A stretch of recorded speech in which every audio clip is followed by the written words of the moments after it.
Ang ganda ng mga kuha ni Kuya Joel, oh. In fairness. Di ba ang saya? Lalo na yung bonfire.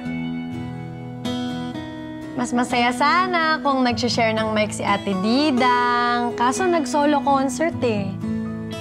Bakit? May problema ba tayo doon, Andrea? Maganda naman ang boses ko, ah. Lagi kaya akong third place sa amin, sa lugar namin, sa probinsya. Talaga? Oo. At saka, pak na pak dahil 3 consecutive years. Wow, ate, ang galing naman. Ilan kayong magkakalaban? Ang dami nyo naman tanong. Sige na, kain na. Ate Didang, sagutin mo ang tanong. Ilang kayong contestant? 3. Happy ka na? Siya, sige, kain. Bilisan nyo na. Ay, teka si Nanay.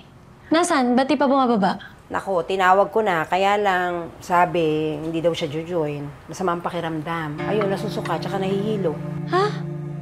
Ano yun? Nakakain siya na masama?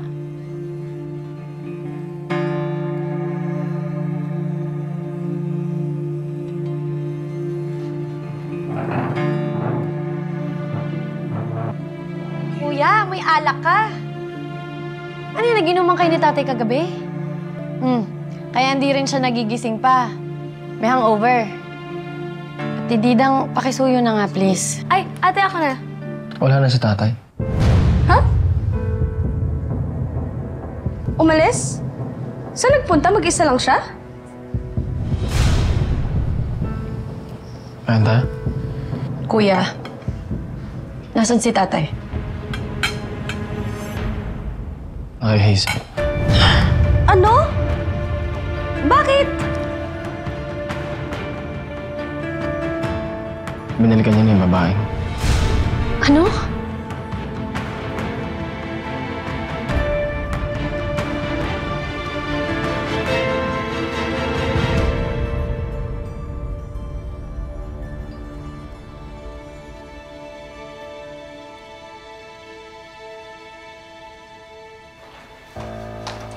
Nay? Nay? Nay? Nay, totoo po ba? Bumalik si tatay kay Hazel? At alam nyo? At pumayag po kayo?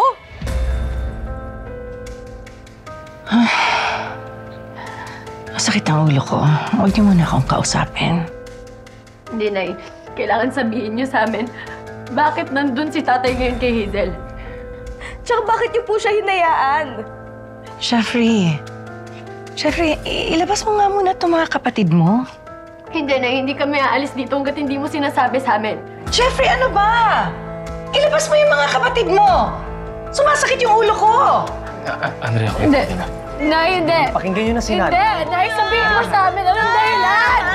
Nay! Halika na. Nay, sagutin mo kami! Nay! Andrea, please. Nay! Sandali lang kasi. Sige na.